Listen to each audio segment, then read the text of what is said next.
Welcome out to the timber frame build this morning. My name is Nate Lang with Lang Custom Builders. I got a really cool episode for you this morning. Awesome details for our radiant floor system. So this is from Warmboard. This is their comfort system. We've installed it in a couple homes. It's a really efficient system, very comfortable system, and I want to show you the details this morning. So let's look at the plans together. I want to show you the products, how we integrate them into the house, and what that does for us in the end on a very durable system. So Warmboard actually supplies many different products for us. So they actually provide the subfloor material, they provide the PEX, they provide the manifolds, they provide the boilers. So it's a complete system. They take a look at the project from start to finish. So they actually provide the subfloor. So they have two different products. One is for a remodel. So this one is not structural. This one is only 3/4 of an inch thick. This would be like if you're going to remodel your house and you want to integrate radiant into it. You can use this product. But on this project, we're actually using the 1 1/8" subfloor, and it's got an aluminum facer on the top of it to conduct that heat from the PEX evenly across the floor. So this product here comes with these grooves already built into it. They press this aluminum down into those grooves, and then they send the PEX with it so that we can place that into them and just push it down and it stays in there. So these products work well for our framing crew and our plumbing crews to integrate that system together. They both know exactly what they're doing, and in the end, it all works together to make an efficient system that works well with all the loops and everything they have designed. So look at these plans with me for a second, and I want to talk about what they designed for us and what that does. So they actually designed this system across the house. We meet with the homeowner and the plumber to come up with where all these different zones are going to be. We talked about the garage already and how we integrated that PEX tubing into the floor of the garage. So they send that out. That works with their system as well. But throughout this main house, it's actually going into this S panel. So we have a zone for the master bedroom. In that zone, we actually have 3 different loops. So these 3 different loops work together to heat this one room. They go down to the manifold, and the manifold directs that water through. So we got different zones, but today, what I want to talk about mainly is how we get those loops and zones set up. So this is the panel layout. This is what we give to our framing crew, and they're able to take these drawings and make sure all these panels get put in the same location that they're on this drawing. So we have left turns. So if the loops come down here and make a turn, it's hitting this left turn. We have right turn panels. We actually have double panels. So if there's a wall right here, we can stop those loops on this side, stop those loops on that side. And then we have straight panels for the longer runs where it's going to go right through and not stop. So we have all these layouts on here. We give this to our framing guys, and they can just make it exactly like this and know that it will work for our plumbers. So come up on the house with me. Let's take a look at what we did, and I'll take this PEX with me and I'll show you how this works. So right here, for example, we have a wall that's going right here.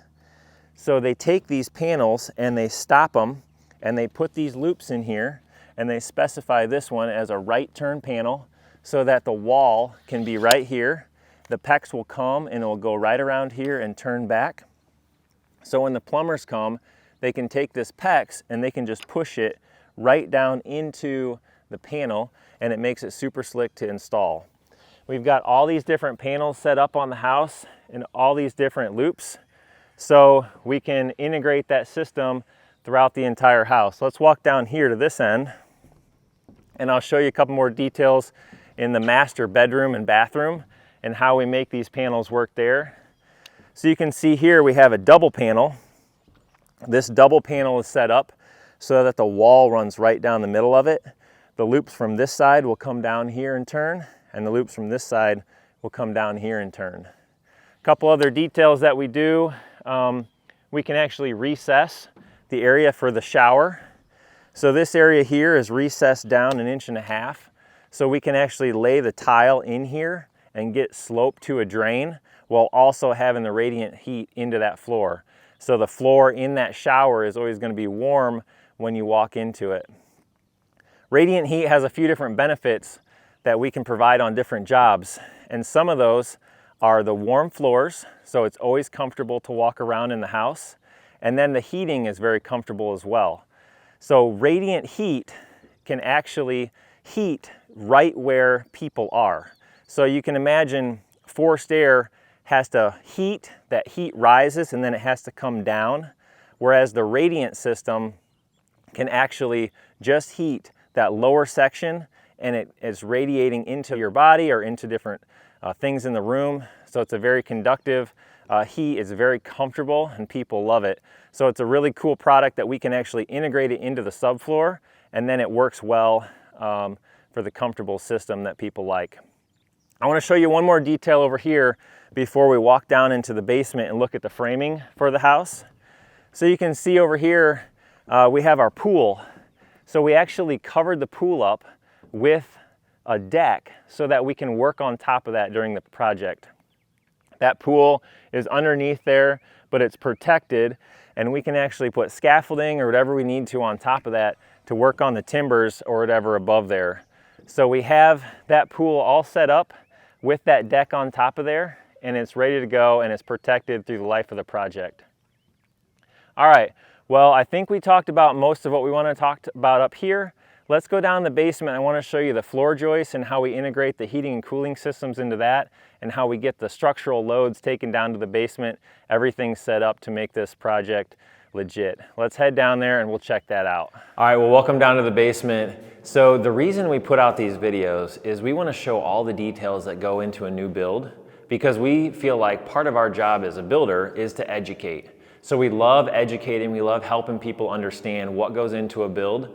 A lot of people don't see this every day. We do. We're in the business, so we do this day in and day out, and we see all these options, we see all the things that go into building, but we really want to share those things with others that maybe are in this day to day. So if you're thinking about building a home, or you got plans and you're not sure what different things to incorporate, we want to show some of that stuff to you to help you make decisions, and so that you would know maybe how those things integrate and how some of those systems work.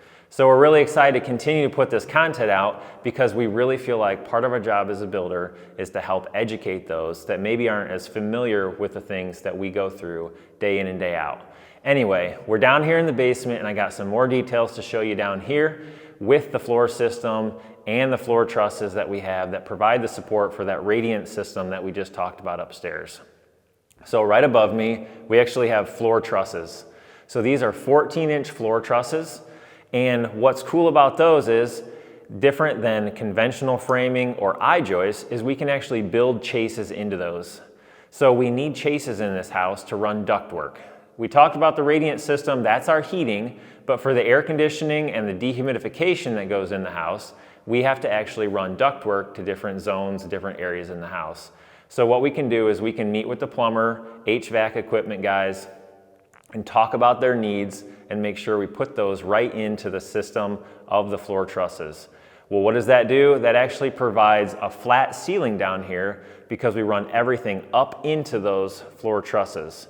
So we have a chase that goes across right above me. It's 2 foot wide by about 12 inches tall, and it runs all the way back. So we can run a trunk line all the way back this chase without coming down below the floor, and run it all the way to this outside wall. We'll have windows along this outside wall and a big door up above me. We'll be able to run ductwork and get those registers right next to those doors and windows like they like to have. So that's a huge benefit of these floor trusses, that we can run all that stuff up in there. Well, a few other videos we talked about, when we talked about the concrete and pouring the foundations and stuff, we have pilasters that we built in.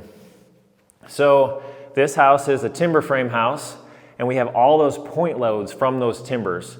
So a timber frame house is similar to like the way that barns used to be built, with all just the posts around the outside. They come down and they sit on specific locations. So we have these pilasters already built in for that load to come down. When we installed the floor system, we actually put blocking up here to transfer the weight of those posts down to these concrete pilasters, which then go down and transfer onto our footing, which is 10 feet deep.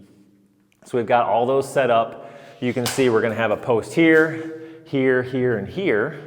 and those will be in the basement to transfer those loads down. Different other options that we have for different situations, we actually have options where we can use steel posts. So this steel post is here. This was a difficult place to possibly put concrete around, and we wanted to catch this steel beam. So this steel beam actually is catching some other point loads and bringing it down onto these steel posts.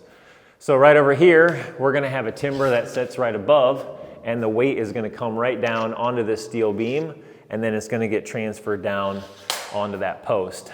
So we bolt a plate to that so we can fasten our floor joists to the top of that beam so everything hooks together and is held in place.